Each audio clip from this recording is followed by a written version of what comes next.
My name is Felicia Coward, and I bought this home in 2003.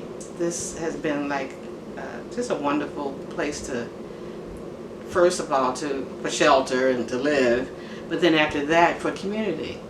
Now that my big fear, my big roof and that third floor ceiling and then the furnace, now that that's out the way, I'm going to go ahead and get the kitchen done. So excited. I have, through this program, just appreciated how on the smallest level you can make a difference in a space. I'm not even talking big philosophical in your life, but the little repairs that were for safety for me, and I'm at 73 now, appreciating the need for that.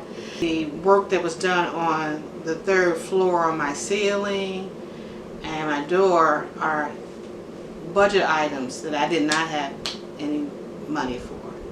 So I would have saved for that, which meant some other disrepair.